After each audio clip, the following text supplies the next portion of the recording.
उम्मीद है कि आप ठीक होंगे। हम लोग क्लास 12 के मैथमेटिक्स को कवर कर रहे थे, कंटिन्यूटी और डिफरेंशिएबिलिटी कर रहे थे, 5वां चैप्टर। पहले चार चैप्टर हमने ऑलरेडी डिस्कस किया है, आपको प्लेलिस्ट में मिल जाएगा। और ये चैप्टर 5 है जिसके 2 वीडियो ऑलरेडी मैंने अपलोड किए हैं कंटिन्यूटी एंड डिफरेंशिएबिलिटी के। तो पहले कंटिन्यूटी था, आज हम डिफरेंशिएबिलिटी की बात करेंगे, है ना। कल लिमिट के बहुत सारे क्वेश्चन करवाए थे आपको। चलिए स्टार्ट करते हैं। यह है chapter 5, this is chapter number 5। Chapter 5 है ये, चैप्टर 5 है कंटिन्यूटी एंड डिफरेंशिएबिलिटी। और कंटिन्यूटी और डिफरेंशिएबिलिटी में आज बात करेंगे डिफरेंशिएबिलिटी की। डिफरेंशिएबिलिटी होता क्या है? तो फिजिक्स अगर आपका हो तो आपने देखा होगा, जैसे y equal to sine x, तो साइन एक्स का डिफरेंशिएशन सीधे कॉस एक्स। आज हम समझेंगे कि ये होता क्या है। y equal to sine x कोई फंक्शन गिवन है और हमें dy बाई डी एक्स निकालना हो, यानी कि डेरिवेटिव निकालना हो, यानी कि डिफरेंशिएशन निकालना हो, तो साइन एक्स का डिफरेंशिएशन सीधा सीधा कॉस एक्स हो जाता है। तो हम यही देखते हैं होता कैसे है ये। This is principle of derivative. Derivative का क्या मतलब है बेसिकली, है ना। क्वेश्चन तो हम कर ही लेंगे। देखिए ध्यान से समझिएगा। मैं एक ग्राफ ड्रॉ कर रहा हूँ। This is x axis, this is y axis, दोनों ओरिजिन पे मिलता है, ठीक है। एक फंक्शन मैं अपने मन से ड्रॉ कर रहा हूँ। This is y equal to f x. Y equal to f x कोई फंक्शन, ठीक है। यहाँ पर कोई पॉइंट मैंने चुना है और यहाँ पर एक पॉइंट चुना है। एक्स एक्सिस पे मैंने 2 पॉइंट्स लिए हैं। ये एक्स है, ये कोई वेरिएबल है एक्स, तो यहाँ ओरिजिन से इसकी दूरी कितनी होगी एक्स। ये कोई पॉइंट है सी, तो यहाँ से इसकी दूरी कितनी होगी सी, ठीक है, ओरिजिन से। अच्छा, एक्स इक्वल टू सी पे जो फंक्शन की वैल्यू होगी वो क्या होगी? मैं सीधा क्या करूँ, एक्स के जगह सी पुट कर दूँ, तो इसकी वैल्यू हो जाएगी एफ ऑफ सी। एक्स की जगह मैंने वैल्यू पुट कर दी, और जब आप एक्स पुट करोगे तो यही रह जाएगा, ये रह जाएगा F of x. X put करेंगे तो एक्स ही रहेगा ना भाई।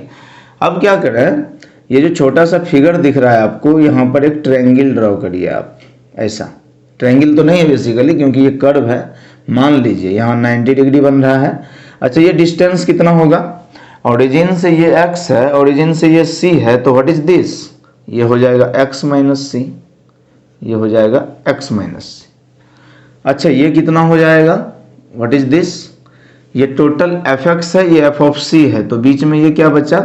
This is F of x minus F of C. कोई डाउट इसमें आपको? नहीं। अच्छा, अगर इसको कर्व माना जाए अगर कुछ देर के लिए, चूंकि ये बहुत स्मॉल डिस्टेंस है, तो इसको अगर स्ट्रेट लाइन माना जाए तो ये एंगल थीटा होगा, है ना भाई।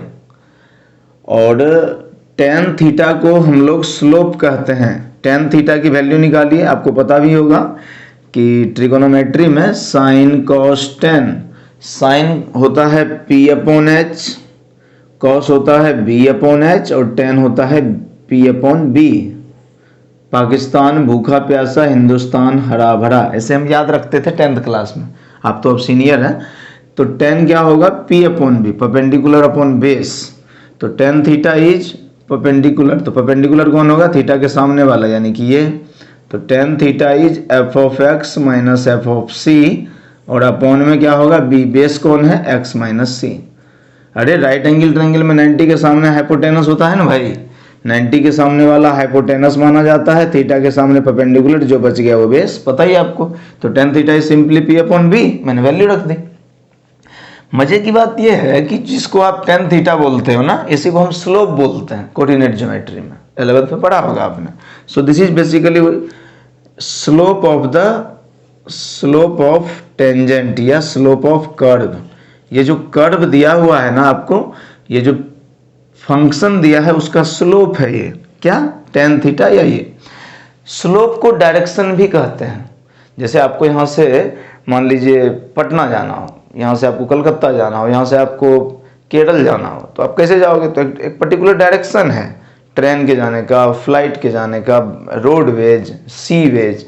तो जो जितने भी रास्ते हैं सबका एक पर्टिकुलर डायरेक्शन है। ऐसा नहीं कि जिधर रास्ता मिला उधर घूम गए, नहीं, एक पर्टिकुलर डायरेक्शन है वहां तक पहुंचने का। तो स्लोप को ही हम इस फंक्शन का डायरेक्शन कहते हैं कि ये फंक्शन इधर ही क्यों गया, इधर क्यों नहीं गया, क्योंकि इसका कुछ पर्टिकुलर स्लोप है जो स्लोप उसको उधर ले जा रहा है ना। आप आपने पढ़ा तो होगा, जैसे ये कोई कर्व है, इस पॉइंट पे स्लोप ड्रॉ करना हो तो टेंजेंट ड्रॉ करो, इस पॉइंट पे स्लोप ये हो गया, इस पॉइंट पे स्लोप ये हो गया। तो इस पॉइंट पे डायरेक्शन इधर है, इस पॉइंट पे डायरेक्शन इधर है, इस पॉइंट पे डायरेक्शन ऊपर है, तभी तो कर्व ऊपर जा रहा है इंक्रीजिंग ऑर्डर में, है समझ में बात। तो स्लोप ऑफ टेंजेंट को ही हम क्या बोलते हैं, डायरेक्शनल एस्पेक्ट्स या directional behaviour, directional behaviour of the function, directional behaviour of function. जो फंक्शन गिवन है ना y equal to f x, इसकी जगह कुछ भी दिया हो सकता था, साइन कॉस टेन सेक कुछ भी, पॉलिनोमियल। तो directional behaviour of function is simply is tan theta, और इसी को क्या बोलते हैं, F of x minus F of C upon x minus C. अब मजे की बात क्या है, जो मैं अभी तक आपको बता रहा हूं कि कोई भी ग्राफ है उसका सबसे इंपॉर्टेंट एस्पेक्ट्स क्या हो सकता है, डायरेक्शन। जैसे हम लोग अभी आप क्लास 12 में हो गए या IIT की तैयारी कर रहे होगे, तो आपके करियर का भी कुछ डायरेक्शन होना चाहिए, आपको पता होना चाहिए कि 12वीं के बाद मुझे क्या करना है। पेरेंट्स आपको बता रहे होंगे, टीचर्स बता रहे होंगे, दोस्त से आप अवेयर हो रहे होंगे, वीडियो देखते होंगे अच्छी अच्छी, तो इतने सारे इन्फॉर्मेशन आपको पता चल रहे। हमारे टाइम में ये नहीं था, हमें पता ही नहीं होता था कि व्हाट आफ्टर 12, 12वीं के बाद क्या। तो मैथ साइंस अच्छा है तो इंजीनियर बन जाओ, बायो अच्छा है डॉक्टर बन जाओ। हमें तीसरा एस्पेक्ट्स पता ही नहीं होता था, अगर पता होता तो हम कुछ और भी करते, है समझ। तो ऐसे ही सबसे इंपॉर्टेंट क्या है, फंक्शन का डायरेक्शन। डायरेक्शनल बिहेवियर को ही हम लोग डेरिवेटिव ऑफ द फंक्शन कहते हैं, इसी को डिफरेंशिएशन कहते हैं, डेरिवेटिव ऑफ फंक्शन, यानी कि dy बाई डी एक्स। कई लोग dy बाई डी एक्स को ही y डैश भी लिखते हैं, कई लोग y डॉट भी लिखते हैं, एक ही बात है। और इसी this derivative of the function is limiting value of this one x tends to c, और ये जो फंक्शन जो लिखा है ऊपर उसी को छाप दो, f of x minus F of C upon x minus c. So this is dy by D x. क्या समझ में आया। ये जो हम dy बाई डी एक्स या डेरिवेटिव या डिफरेंशिएशन निकालते हैं मैथ और फिजिक्स दोनों में, तो आप समझ जाइए कि बेसिकली हम क्या जानना चाहते हैं, हम उस फंक्शन का डायरेक्शन जानना चाह रहे हैं, है ना, टेन थीटा जानना चाह रहे हैं, उसी को dy बाई डी एक्स कहते हैं। तो यानी कि आगे से कोई अगर स्लोप पूछे तो जरूरी नहीं है टेन थीटा ही बताना, dy बाई डी एक्स बता देंगे तब भी वैल्यू सेम होगी, तब भी कहने का मतलब वही होगा। समझ गए बात। तो derivative of function dy by D x क्या होता है, limiting value of f of x minus F of c, f of x minus F of c equal to upon में एक्स माइनस सी। तो जब भी dy by D x calculate करो तो इससे कैलकुलेट करना होगा। इसी फॉर्मूले से मैं आपको बताता हूं कि dy by D x sine का कॉस कैसे होता है। देखिए, तो y equal to f x की जगह कौन सा फंक्शन दिया है, साइन एक्स। तो मैंने अभी आपको बताया कि dy बाई डी एक्स क्या होता है, this is limiting value x tends to c F of x minus F of C upon x minus C, यही बताया मैंने। तो dy बाई डी एक्स क्या हो जाएगा दोस्त, ये हो जाएगा limiting value x tends to c, F of x की जगह क्या है साइन x, और एफ ऑफ सी, तो साइन x की जगह c रख दो तो ये हो जाएगा साइन c अपॉन हो जाएगा x माइनस सी।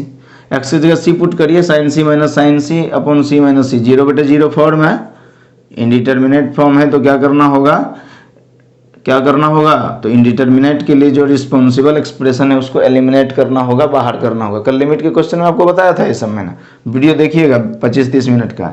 साइन सी माइनस साइन डी का फॉर्मूला 2 साइन सी माइनस डी, यानी कि 2 साइन जाएगा माइनस में x माइनस सी अपॉन 2, और कॉस जाएगा प्लस में x प्लस सी अपॉन 2, और अपॉन में क्या होगा x माइनस सी।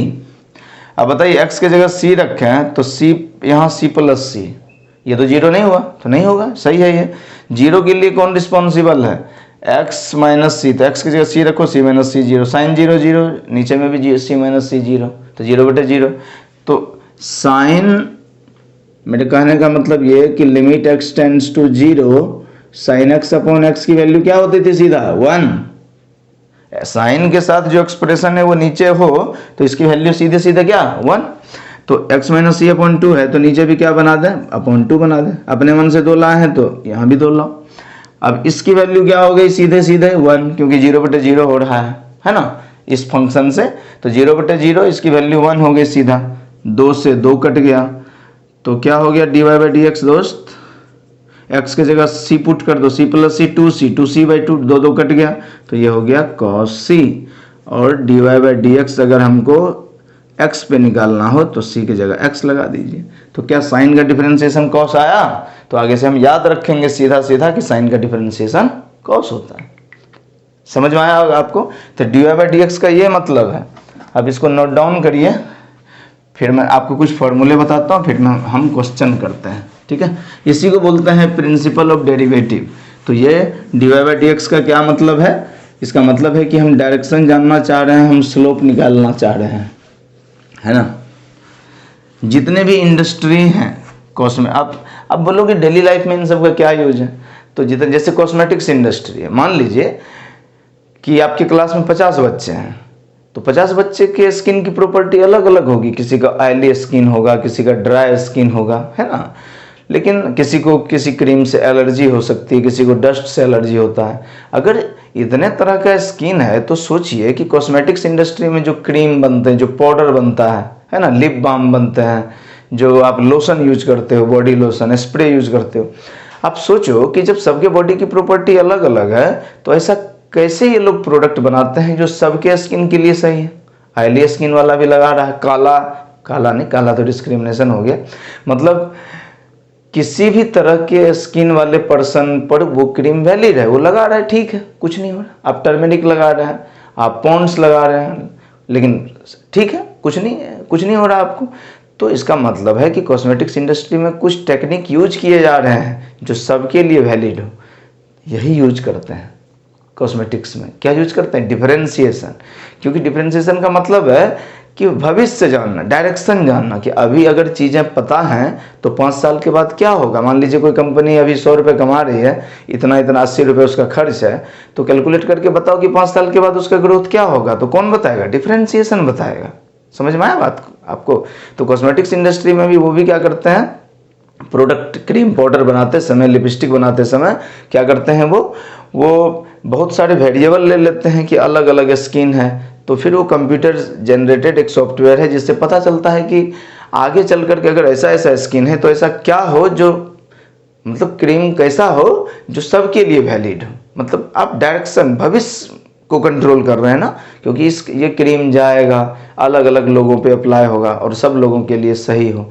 तो ये चीज़ें कौन तय कर रहा है, डिफरेंशिएशन। ऐसा समझ में, ये नहीं कि हवा में ही हम लोग पढ़ रहे हैं, यूज है, लेकिन आपको यूज तब पता चलेगा ना जब आप उस लेवल तक पहुंचोगे। आपने 12वीं के बाद पढ़ाई छोड़ दी, ग्रेजुएशन के बाद आपने छोड़ दिया सब कुछ, तो फिर कैसे पता चलेगा।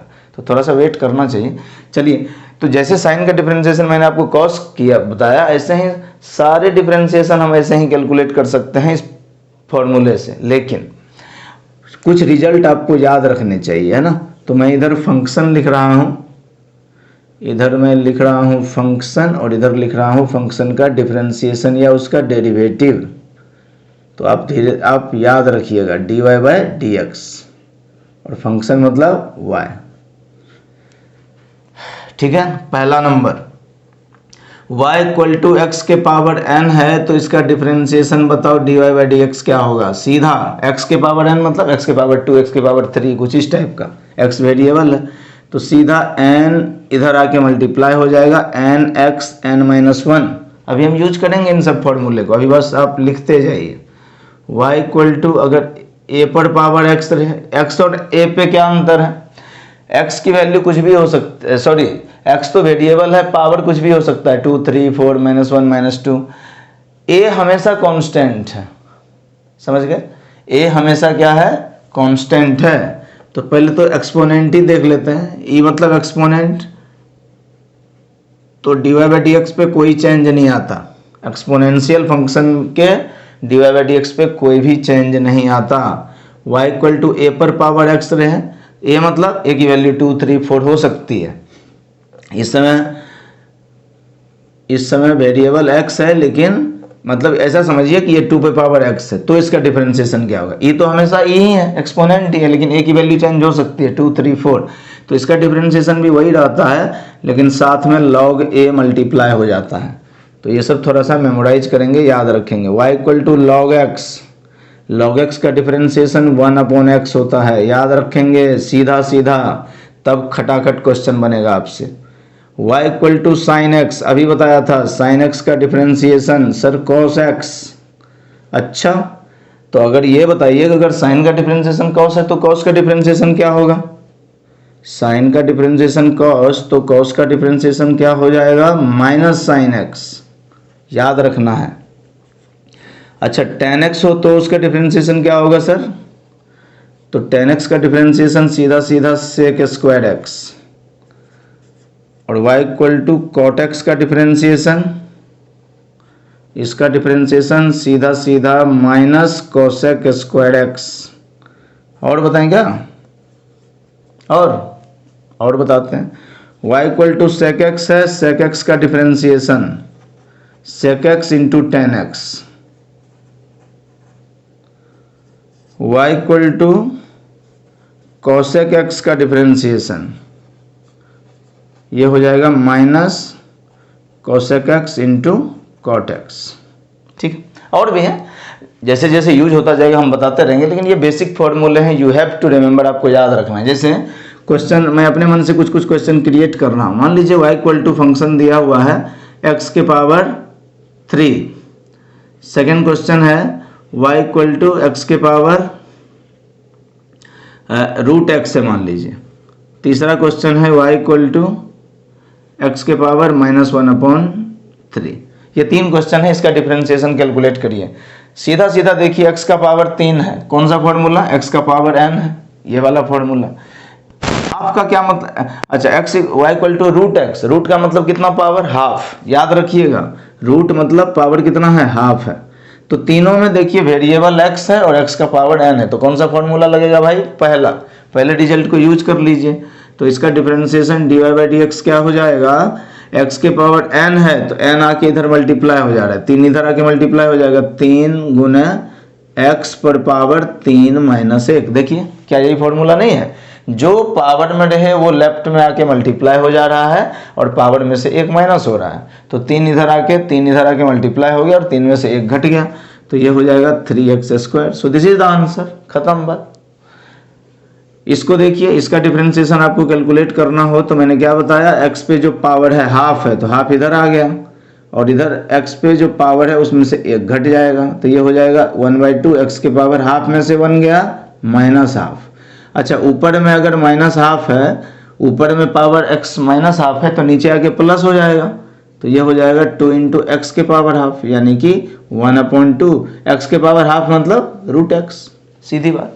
अरे रूट को हाफ लिख सकते हैं पावर में, तो हाफ को रूट भी तो लिख सकते हैं, तो याद ही रखना है रूट एक्स का डिफरेंशिएशन 1/2 रूट एक्स। ठीक है, तीसरा देखिए, इसको आपको dy/dx कैलकुलेट करना हो तो x के पावर -1/3 है, तो -1/3 इधर आके मल्टीप्लाई हो जाएगा लेफ्ट साइड, और x के पावर -1/3 में से 1 माइनस होगा, ये वाला फॉर्मूला सीधा सीधा, कुछ करना ही नहीं अपने को। तो सो दिस इज -1/3 x के पावर, एलसीएम ले लेंगे 3 होगा तो क्रॉस मल्टीप्लाई, तो -3 - 1 -4/3, यही आंसर है, खत्म बात। नहीं सॉल्व करना है आगे मत करिए, यही हो गया। ठीक है, चलिए सेकेंड फॉर्मूले, तो ये इन दोनों में तो कुछ है ही नहीं। जैसे मान लीजिए मैंने क्वेश्चन लिखा y इक्वल टू a पर पावर y इक्वल टू 4 पे पावर x, इसका डिफरेंशिएशन बताओ dy/dx। तो 4 पर पावर x यानी कि कौन सा? Third formula. तो 4 पे पावर x का डिफरेंशिएशन वही हो जाएगा 4 पे पावर x, लेकिन जो कांस्टेंट है वो log के साथ आएगा, यानी कि log 4। So this is the answer, खत्म। Question number 5, y equal to, अच्छा एक चीज और बताइए, जैसे मान लीजिए मैंने लिखा sin 3x², इसका डिफरेंशिएशन बताओ। तो आपको तो ये पता है कि sin x का डिफरेंशिएशन cos x है, लेकिन sin x तो नहीं है, sin के साथ एक और फंक्शन है x² वाला, यानी कि क्वाड्रेटिक, x का पावर 2 हो तो उसको क्वाड्रेटिक बोलते हैं, यानी कि sin फंक्शन भी है और साथ में क्वाड्रेटिक है, दोनों फंक्शन मिला हुआ है, तो इसको बोलते हैं कंपोजिट फंक्शन। क्या बोलते हैं? कंपोजिट। आपने 11th के शुरुआत में और या 12 में भी रिलेशन एंड फंक्शन में फॉग या गॉफ, GOF फंक्शन ये सब पढ़ा होगा। सो दिस इज कंपोजिट फंक्शन। तो कंपोजिट फंक्शन का डिफरेंशिएशन कैसे करते हैं हम लोग वो देखते हैं। दिख रहा है ना आपको स्क्रीन पे? दिख रहा है भाई, सही है। मिटा देना इसको। चलिए ये वाला क्वेश्चन हमको करना है अभी। फॉर्मूले डालने देते हैं टेबल पे ताकि आपको देखने में आसानी हो कि मास्टर सही यूज कर रहा है कि नहीं, है कि नहीं। ट्रस्ट होना चाहिए ना भाई। देखो 5वां क्वेश्चन है y equal to sign 3x²। आपको इसको डिफ्रेंशिएट करना है, लेकिन आपको पता है कि अगर सीधे साइन x होता तो मैं सीधा आंसर लिख देता साइन का डिफ्रेंशिएशन cos x, लेकिन साइन अकेला तो है नहीं, x नहीं है, तो कैसे सॉल्व करेंगे। तो सर ऐसा करते हैं कि जब दो फंक्शन आपस में मिला हो तो इसको बोलते हैं कंपोजिट फंक्शन। तो लिखिए पहला नंबर, डिफरेंशिएशन ऑफ या derivative of composite function. Derivative of composite function, दो फंक्शन आपस में मिला रहे तब कैसे करेंगे। कैसे करेंगे इसको? करेंगे चेन रूल से। कैसे डिफरेंशिएट करते हैं सर? चेन रूल से। चेन मतलब पहले साइन को कर लीजिए, फिर अंदर में 3x² का डिफरेंशिएशन कर लीजिए। कैसे करेंगे देखिए, dy/dx, बताइए साइन का डिफरेंशिएशन सीधा सीधा cos, तो ये जो बाहर साइन है इस साइन का डिफरेंशिएशन हो गया cos 3x²। लेकिन हमको dy/dx फिर करना है साइन के अंदर वाले का, तो dy/dx इज 3x²। तो dy/dx क्या हो गया? ये हो गया cos 3x² इंटू 3x²। तो 3 तो कांस्टेंट है, कांस्टेंट का कुछ भी, कांस्टेंट का डिफरेंशिएशन, कांस्टेंट का कोई लेना देना नहीं, कांस्टेंट बाहर आ जाएगा। डिफरेंशिएशन किसका करोगे भाई? फंक्शन का, वेरिएबल का। क्योंकि मैंने क्या बताया आपको, what does differentiation means? Differentiation का मतलब है कि आप उस फंक्शन का डायरेक्शनल बिहेवियर यानी कि भविष्य जानना चाहते हैं कि आगे चल के वो कैसा बिहेव करेगा, है ना। तो जो कांस्टेंट है उसका क्या बिहेव, 3 है, कल भी 3 रहेगा, आगे भी 3 रहेगा। तो 3 बाहर आ गया। और x² का डिफरेंशिएशन, तो ये वाला फंक्शन, x² का डिफरेंशिएशन ये वाला फॉर्मूला, 2 इधर आके मल्टीप्लाई हो जाएगा और x के पावर 2 में से 1 माइनस हो जाएगा, ये वाला formula. So this becomes dy/dx equal to cos 3x² into 3 2 जा 6, 2 में से 1 गया x, तो ये हो जाएगा 6x into cos 3x²। So this is the answer. Easy है ना, बहुत इजी। इसी को चेन रूल कहते हैं। चेन मतलब पहले आपने साइन का डिफरेंशिएशन किया, फिर साइन के अंदर वाले का डिफरेंशिएशन किया, ऐसे ही करेंगे। आए समझ में बात? चलिए 6ठा क्वेश्चन, ये कंपोजिट नहीं है लेकिन बस ऐसे समझाना जरूरी है एक बार। -2x² plus x minus 1। अब इसका डिफरेंशिएशन कैलकुलेट करो dy/dx। देखिए ये सारा फंक्शन प्लस माइनस के फॉर्म में है, तो क्या होगा, डिफरेंशिएशन डिस्ट्रीब्यूट हो जाएगा। आप एक एक करके सबका डिफरेंशिएशन निकाल लीजिए, यानी कि सिंपली dy/dx किसका कैलकुलेट करिए, 3x³ का, माइनस y की जगह 3x³ माइनस, अब डिफरेंशिएशन किसका कैलकुलेट करिए, 2x² का, प्लस अब डिफरेंशिएशन किसका कैलकुलेट करिए, x का, प्लस पीछे माइनस है, माइनस अब कौन बचा, 1, dy/dx किसका कैलकुलेट करिए, 1 का। तो dy/dx सिंपली कैलकुलेट करेंगे 3x², 3 का कोई लेना देना नहीं क्योंकि कांस्टेंट है, बाहर आ जाएगा। x³ का डिफरेंशिएशन पहले फॉर्मूले से 3 इधर आके मल्टीप्लाई हो जाएगा और x के पावर 3 में से 1 घट जाएगा, है ना। माइनस 2 का कोई लेना देना नहीं, x² का अभी निकाला था हमने कि x² का डिफरेंशिएशन ये रहा, यानी कि 2 इधर आके मल्टीप्लाई हो जाएगा और x के पावर 2 में से 1 घट जाएगा, पहले वाला फॉर्मूला। प्लस x का डिफरेंशिएशन, x का पावर कुछ नहीं है तो कितना है भैया, 1 है, तो 1 आके इधर मल्टीप्लाई हो गया और x के पावर 1 में से 1 घट जाएगा, 1 घटेगा ना पहला वाला फॉर्मूले से। और माइनस कांस्टेंट का डिफरेंशिएशन हमेशा 0 होता है, याद ही रखेंगे। यानी कि आप 11वां फॉर्मूला रख सकते हो, अगर y इक्वल टू कॉन्स्टेंट हो, कोई भी नंबर हो 2 3 4 -5, तो डिफरेंशिएशन उसका सीधा सीधा 0। 0 कैसे होता है सर, अभी बताते हैं। तो यह हो जाएगा 3 3 जा 9, x 3 में से 1 गया तो 9x² माइनस 2 2 जा 4x, x 1 में से 1 गया 0, x की पावर 0 1 यानी कि +1। ये हो गया dy/dx। अगर फंक्शन गिवन हो तो dy/dx ये हो गया सीधा। समझ में आया बात?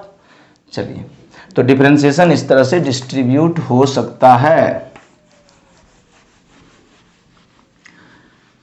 कुछ रिजल्ट्स बताता हूं मैं आपको। जैसे ये रिजल्ट्स लिख लेना है आपको, इम्पोर्टेंट रिजल्ट्स। जैसे मान लीजिए कोई फंक्शन, दो फंक्शन गिवन है, y equal to f x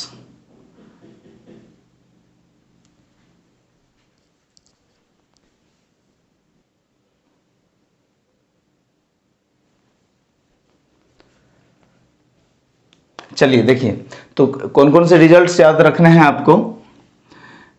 y equal to f x और y equal to g x, दो फंक्शन है। मान लीजिए कोई फंक्शन f है, दूसरा कोई फंक्शन g है।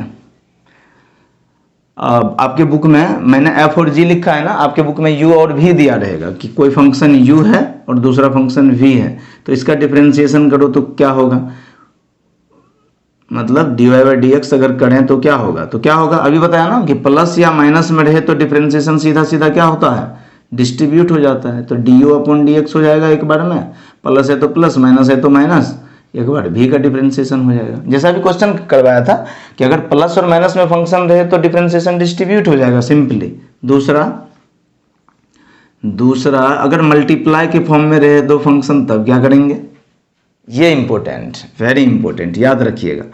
तो पहले का डिफरेंशिएशन कर दीजिए। अभी मैंने आपको पीछे बताया था कि dy बाई डी एक्स लिखिए या y डैश लिखिए, एक ही बात है। तो मैं कई जगह पर y डैश लिखूंगा तो आप समझ जाइए कि मैं dy बाई डी एक्स लिख रहा हूँ, डिफरेंशिएशन यूज कर रहा हूँ। तो क्या करेंगे, अगर मल्टीप्लाई में रहे तो पहले का डिफरेंशिएशन करो, दूसरे को छोड़ दो, ऐसे ही प्लस पहले को छोड़ दो, दूसरे का डिफरेंशिएशन करो। मतलब एक का डिफरेंशिएशन करो, एक को छोड़ो, दूसरे को छोड़ो, इसका डिफरेंशिएशन करो। तो एक का डिफरेंशिएशन करेंगे, इसको छोड़ दिया प्लस, पहले को छोड़ दिया, दूसरे का डिफरेंशिएशन कर दिया, ठीक है। अब तीसरा है कि अगर अपॉन में लिखा रहे तब क्या करेंगे, तो तब क्या करेंगे, ऊपर वाले का डिफरेंशिएशन करेंगे, नीचे को छोड़ देंगे, माइनस। देखिए मल्टीप्लाई में था तो बीच में प्लस आया और डिवाइड में रहेगा तो बीच में क्या आएगा, माइनस। ऊपर का डिफरेंशिएशन किया, दूसरे को छोड़ दिया माइनस, पहले को छोड़ दिया, दूसरे का डिफरेंशिएशन अपॉन, नीचे में जो फंक्शन है उसका स्क्वायर कर दीजिए, ठीक है। तो इन चार रिजल्ट है, प्लस माइनस मल्टीप्लाई डिवीजन, ये चारों रिजल्ट को हम यूज करेंगे। डिफरेंशिएशन कैलकुलेट करने आना चाहिए। जब डिफरेंशिएशन कैलकुलेट कर लेंगे तब डिफरेंशिएबिलिटी भी चेक करेंगे अपन, ठीक बात है। चलिए कुछ इस सारे फंक्शन पे क्वेश्चन और कर लेते हैं, कंपोजिट फंक्शन पे। जैसे मान लीजिए y इक्वल टू दिया हुआ है 10 into sine x square plus x, ये दिया हुआ है और इसका आपको डिफरेंशिएशन कैलकुलेट करना है। तो क्या ये कंपोजिट फंक्शन है, हाँ सर है, क्योंकि 10 भी है, 10 के अंदर साइन भी है, साइन के अंदर क्वाड्रेटिक भी है और मतलब पॉलिनोमियल फंक्शन भी है। तीन फंक्शन आपस में मिले हैं तो कंपोजिट मतलब मिला जुला रूप। जैसे इंडिया में कंपोजिट कल्चर है, यहाँ अलग अलग रिलीजन के, अलग अलग रेस के लोग रहते हैं, अलग अलग फेस्टिवल सेलिब्रेट करते हैं। आप अपने फ्रेंड सर्कल में देखो तो अलग अलग रिलीजन के लोग होंगे, अलग अलग भाषा बोलने वाले लोग होंगे, लेकिन आप तब भी दोस्त हैं। क्यों हैं, क्योंकि हम लोग कंपोजिट कल्चर में भरोसा करते हैं कि हाँ सब मिला जुला होना चाहिए, सबके प्रति रिस्पेक्ट होना चाहिए। तो सेम हियर, सारे फंक्शन हैं, दिस इज कंपोजिट फंक्शन। देख रहे हैं ना, मैथमेटिक्स कोई पहाड़ नहीं है जैसा बनाया हुआ है, नहीं, मैथमेटिक्स लाइफ स्टाइल है, बहुत ही सुंदर। तो सबसे पहले चेन रूल, सबसे पहले किसका डिफरेंशिएशन, जो सबसे बाहर है, सबसे बाहर कोई आएगा तो सबसे पहले कौन मिलेगा दरवाजे पे, 10 मिलेगा। तो 10 का डिफरेंशिएशन सेक स्क्वायर एक्स, तो 10 का सेक स्क्वायर और एक्स के जगह ये पूरा का पूरा छाप दो, sign x square plus x, ठीक है, इनटू 10 का काम हो गया। 10 के बाद साइन, अब साइन का डिफरेंशिएशन तो यहाँ पे लिख दो dy बाई डी एक्स, किसका, सर साइन का, और साइन के साथ जो लिखा है उसको लिख दीजिए। तो dy बाई डी एक्स क्या हो जाएगा, ये हो जाएगा sec square sine x square plus x into sine का डिफरेंशिएशन सर सीधा सीधा कॉस, साइन का डिफरेंशिएशन कॉस, साथ में एक्स स्क्वायर प्लस एक्स। अब किसका, 10 का हो गया, साइन का हो गया, अब अंदर वाले का। तो फिर से लिखो dy बाई डी एक्स, किसका, जो बचा हुआ है, एक्स स्क्वायर प्लस एक्स। आया समझ में ना आपको। तो ऐसे बनाना है, बहुत ही इजी है, पहले बाहर वाले का फिर अंदर वाले का, into cos d Y by D x, x square का 2x, एक्स का 1। So this is the answer. है बहुत ही ईजी, लग रहा होगा थोड़ा सा कॉम्प्लिकेशन, मैं समझ रहा हूँ, लेकिन आप 2-4 बार प्रैक्टिस करोगे तो बिल्कुल हलवा है, कुछ है ही ना इसमें। और इसमें तो बहुत जनरल क्वेश्चन है, एनसीईआरटी के क्वेश्चन है, अभी तो आईआईटी के लेवल पे आए ही नहीं है हम लोग। जब आएंगे तो और डिस्कस करेंगे। अब क्या मिटा दें, क्या इसको मिटा दें?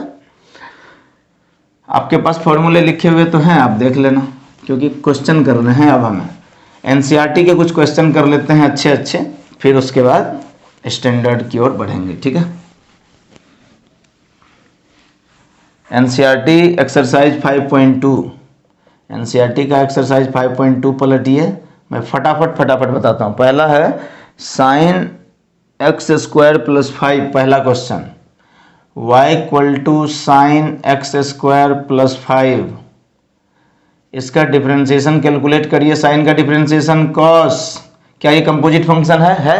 क्योंकि साइन के साथ क्वाड्रेटिक भी है, तो साइन का डिफरेंशिएशन, बाहर वाले का डिफरेंशिएशन कॉस और अंदर का डिफरेंशिएशन कर दीजिए एक्स स्क्वायर प्लस 5 को। ये लिखना जरूरी है कि बाहर का डिफरेंशिएशन सीधे सीधे कॉस लिख दिया और जो अंदर बचा है उसको फिर से d Y by D x लिखिए, है ना। ये तरीका है लिखने का।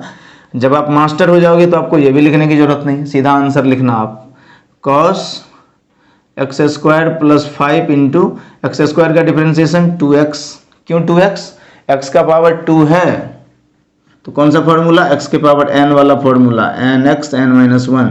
तो 2 बाहर आ गया और x का पावर 1 जाके माइनस हो गया, तो ये 2x हो गया। और 5 कांस्टेंट है, तो कांस्टेंट का डिफरेंशिएशन 0 होता है, तो इसको क्या लिखेंगे? 2x plus 0। तो 0 लिखने की जरूरत नहीं है। So the answer is 2x into cos x square plus 5। ये पहला क्वेश्चन हो गया। सेकंड क्वेश्चन देख लीजिए। सेकंड में कुछ नहीं है, थर्ड में कुछ नहीं है, फोर्थ बताता हूं मैं। सेकंड थर्ड अभी जो बताया वही है। फोर्थ है y equal to sec into tan root x, यही है ना? यही है, ये अच्छा क्वेश्चन है। चलिए बताइए। सेक भी है, टेन भी है, रूट एक्स भी है, तीन फंक्शन है आपस में। तो D Y by D x किसका? सबसे बाहर वाले का। सेक का डिफरेंशिएशन सेक इंटू टेन, अभी पीछे देखिए फॉर्मूले में लिखाया है मैंने। तो सेक इंटू टेन, तो सेक के साथ क्या लगा है? टेन रूट एक्स, ब्रैकेट में लिख दीजिए। सेक्स इंटू, मतलब अगर function y equal to sec x रहे तो इसका डिफरेंशिएशन सिंपली क्या होता है? Sec x into tan x, सीधा। तो अरे तो x के साथ जो लिखा है वो तो लिखना पड़ेगा ना भाई। यहाँ x के जगह पे टेन रूट एक्स है, तो टेन रूट एक्स कैरी करना पड़ेगा। Sec x into tan x, तो टेन और x के जगह कितना? Tan root x. समझ में आ रहा है ना? सेक, केवल सेक का डिफरेंशिएशन सेक इंटू टेन हुआ, और सेक के साथ जो है वो तो लिखना पड़ेगा इंटू। अब अंदर वाले का डिफरेंशिएशन, अंदर में कौन है? टेन रूट एक्स, तो D Y by D X लिख दिया मैंने। तो D Y by D X equals sec into tan root x into tan root X. Tan X का differentiation sec square X, tan का डिफरेंशिएशन क्या हो गया? सेक। अब बचा क्या? रूट एक्स, तो D Y by D X कर दीजिए रूट एक्स, ठीक है। अब इसको कैसे? सिंपली जो लिखा है उसको छाप देना है अपने को, into tan root x into क्या हो जाएगा? Sec square root x. और रूट एक्स का डिफरेंशिएशन बताओ, अभी बताया था पीछे। रूट एक्स का मतलब है एक्स के पावर हाफ, और डिफरेंशिएशन क्या होगा? हाफ इधर आके मल्टीप्लाई हो गया, एक्स पर पावर एन वाला फॉर्मूला, जो पहला फॉर्मूला है, देख रहे हैं ना कितना यूज हो रहा है। हाफ इधर आके मल्टीप्लाई हुआ, एक्स का पावर हाफ में से 1 गया, यानी कि 1/2 रूट एक्स। ऊपर में माइनस हाफ, नीचे आके प्लस हाफ हो जाएगा, ठीक। तो क्या लिख देंगे? 1/2 root x. So this is the answer. खत्म हो गई बात, इजी है। ये हो गया सेकेंड क्वेश्चन। और एक दो क्वेश्चन कर लेते हैं फटाफट। एक मल्टीप्लाई और एक डिवीजन वाला क्वेश्चन कर लेते हैं ना। उम्मीद है कि आपको समझ में आ रहा होगा, मजा आ रहा होगा। कौन सा है क्वेश्चन नंबर भाई? Question number 5।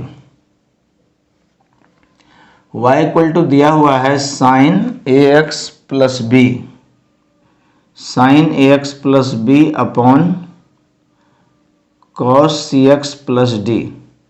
ये u अपॉन v के फॉर्म में y की वैल्यू दी है, हमको डिफरेंशिएट कैलकुलेट करना है, dy बाई डी एक्स निकालना है, u अपॉन v। तो कैसे डिफ्रेंशिएशन करेंगे, अभी बताया था पीछे, फिर से देखिए, चार फंक्शन, चार रिजल्ट बताए ना कि u अपॉन v का डिफ्रेंशिएशन करना हो तो क्या करोगे, ऊपर का डिफ्रेंशिएशन, नीचे को छोड़ दो, माइनस, डिवीजन में माइनस करते हैं, ऊपर को छोड़ो, नीचे का डिफ्रेंशिएशन, अपॉन में क्या करो, नीचे वाले का स्क्वायर, यही फॉर्मूला है। चलिए, ऊपर u हो गया, नीचे v हो गया, ऊपर का डिफ्रेंशिएशन, साइन का डिफ्रेंशिएशन कॉस हो जाएगा, और अंदर वाले का डिफरेंशिएशन बताइए ax का, तो x का डिफरेंशिएशन 1 होता है, ये तो कांस्टेंट है तो a हो गया, और b का 0 अपॉन इनटू u का डिफरेंशिएशन कर दिया मैंने, ऊपर वाले का, नीचे को ऐसे का ऐसे छाप दो, तो इनटू हो जाएगा cos cx plus D, minus, बीच में माइनस, ऊपर वाले को छोड़ दो अब, तो ये हो गया sine ax plus b into क्या हो जाएगा, नीचे का डिफरेंशिएशन, तो cos का डिफरेंशिएशन कितना होता है, माइनस साइन, और साइन के साथ क्या है, cx प्लस डी, और अंदर वाले का डिफरेंशिएशन cx का डिफरेंशिएशन c, क्योंकि x का 1 होता है, d का 0 होता है। मैं कर नहीं रहा, आप समझ गए कि कैसे करना है। आपको डाउट हो तो देखो बता देता हूँ मैं। ऊपर जैसे y ऊपर में लिखा हुआ है साइन ax प्लस बी, ये लिखा है ना, तो इसका साइन का डिफरेंशिएशन तो आपको पता ही है, cos x प्लस बी। फिर मैंने क्या बताया था कि जो बाद का फंक्शन है लीनियर, उसको dy बाई डी एक्स के फॉर्म में लिखिए। यहाँ मैंने डायरेक्ट आंसर लिख दिया है, मुझे लगा कि आपको अब तक आ गया होगा, तो आ भी गया होगा कई बच्चों को। इनटू ax का डिफरेंशिएशन, ये तो कांस्टेंट है, x का डिफरेंशिएशन 1, क्यों 1, क्योंकि x का पावर 1 है, तो 1 बाहर आके मल्टीप्लाई हुआ, और x का पावर 1 में से 1 गया 0, यानी कि 1 इंटू एक्स के पावर 1 में से 1, किसी भी नंबर पे पावर 0 इक्वल टू 1। सो ये तो यही लिख दिया मैंने इंटू ए। तो आपको समझ में आया ना कैसे हुआ, यहाँ से हुआ। अपॉन में क्या बताया, नीचे वाले का स्क्वायर, तो ये लिख दीजिए cos square C X plus D. Simple transformation है। 11th क्लास में आपने ट्रिगोनोमेट्री सही से पढ़ी होगी, तो फटाफट क्वेश्चन बनेगा आपसे, ठीक है। अब क्या किया जाए, क्या निकालना है, डिफरेंशिएशन निकालना है ना। तो एक तरीका तो यही है कि यही आंसर है, कुछ नहीं करना आपको, जो आप सॉल्व कर रहे हो ना, यही आंसर हो गया आपका, ठीक है। मतलब कहने का ये मतलब, अगर हम चाहें तो हम यहाँ तक भी छोड़ सकते हैं, कोई ज़रूरत नहीं है आगे सॉल्व करने की, और चाहें तो आगे चल के सॉल्व भी कर सकते हैं। सिंपल ट्रिगोनोमेट्रिक छोड़ रहा हूँ मैं, है ना, इसको। तो मतलब आप समझ गए ना अप्रोच की बनाना कैसे है। अगर फंक्शन डिवाइड में है, अपॉन में है, तो सीधा u अपॉन वी वाले रिजल्ट को यूज कर लेंगे। ऊपर का डिफरेंशिएशन इंटू नीचे का, माइनस नीचे का डिफरेंशिएशन इंटू ऊपर का, अपॉन में नीचे वाले का होल स्क्वायर, ठीक है। एक क्वेश्चन में बता रहा हूँ कि अगर मल्टीप्लाई के फॉर्म में हो तब क्या करेंगे। देखिए question number 6, cos x cube into sine square x के पावर 5, साइन स्क्वायर एक्स के पावर 5, इसका डिफरेंशिएशन करना है। तो इसको u मान लीजिए, इसको भी। फिर से बताया था आपको कि अगर मल्टीप्लाई के फॉर्म में रहे तो एक का डिफरेंशिएशन करो, दूसरे को छोड़ो, पहले को छोड़ो, दूसरे का डिफरेंशिएशन। डिवीजन में प्लस होता है, जबकि अपॉन में माइनस होता है। तो इसका डिफरेंशिएशन कैसे करेंगे हम, dy बाई डी एक्स कैसे कैलकुलेट करेंगे। cos का डिफरेंशिएशन साइन, और अंदर वाला x क्यूब का डिफरेंशिएशन 3x स्क्वायर। अब तो समझ में आ रहा होगा ना, y इक्वल टू एक्स का क्यूब है, तो इसका डिफरेंशिएशन क्या हो जाएगा, सिंपली 3 आके इधर मल्टीप्लाई हो गया, x पे पावर n वाला फॉर्मूला, 3 आके इधर मल्टीप्लाई हुआ, और ऊपर में -1 हो गया, तो 3x स्क्वायर। तो मैंने डायरेक्ट 3x स्क्वायर लिख दिया है। पहले का डिफरेंशिएशन दूसरे को छोड़ दो, तो इसको ऐसे का ऐसे छोड़ देते हैं, साइन स्क्वायर एक्स के पावर 5, बीच में प्लस। पहले का डिफरेंशिएशन किया था ना, अब पहले को छोड़ दो, इसको छोड़ दो कि भैया तू बैठ जा। सेकंड का डिफरेंशिएशन, अच्छा सबसे पहले आपको साइन दिख रहा है, नहीं, मुझे सबसे पहले स्क्वायर दिख रहा है। अरे साइन एक्स के पावर 5 है, स्क्वायर मतलब ये ना, तो स्क्वायर सबसे पहले आपको स्क्वायर दिख रहा है। तो स्क्वायर मतलब ये वाला फॉर्मूला एक्स के पावर n वाला, n x n माइनस 1। तो ये सबसे पहले 2 क्या होगा, इसका डिफरेंशिएशन करेंगे तो 2 आके इधर मल्टीप्लाई हो गया, और ये हो जाएगा साइन एक्स के पावर 5, और 2 में से 1 गया, 2 में से 1 गया, ये 2 इधर आके मल्टीप्लाई, 2 में से 1 गया, तो ये हो जाएगा 2 साइन एक्स के पावर 5। 2 में से 1 गया तो 1 ही हुआ, यही हो गया x का पावर 1, और 1 लिखने का जरूरत नहीं। तो ये हो गया किसका डिफरेंशिएशन, पावर का। अब साइन का नहीं हुआ, अब साइन का बताओ। तो साइन का डिफरेंशिएशन होगा cos, और अंदर में x के पावर 5 का डिफरेंशिएशन, 5 इधर आके मल्टीप्लाई हुआ, x के पावर 4, 5 में से 1 गया तो ये वाला फॉर्मूला। ठीक है, अब समझ आया? बस यही हो गया आंसर। तो अगर आप और अच्छे से लिखना चाहो तो कैसे लिखोगे, 3x² इंटू 3x² को पहले लिख दिए, into sine x cube into sine square x के पावर 5 प्लस 2 5 जा 10 एक्स के power 4 into cos x cube into cos x के पावर 5। यही आंसर है। तो अगर डिवीजन के फॉर्म में हो तो u/v वाला फॉर्म यूज करिए, मल्टीप्लाई के फॉर्म में हो तो ये वाला फॉर्म यूज करिए। इजी है, बहुत इजी है। चलिए, तो 5.2 में यही सब क्वेश्चन थे। नेक्स्ट हम इम्प्लिसिट और एक्सप्लिसिट फंक्शन का डिफरेंशिएशन करेंगे, लॉग और एक्सपोनेंट को सॉल्व करेंगे। ठीक है, फिर हम सेकंड ऑर्डर डेरिवेटिव भी देखेंगे, बहुत सारा क्वेश्चन करेंगे अभी डिफरेंशिएशन पे, पैरामेट्रिक फॉर्म भी करना है अपने को। ठीक है, चलिए, थैंक यू सो मच। आपका लेक्चर ठीक लगा होगा आज का।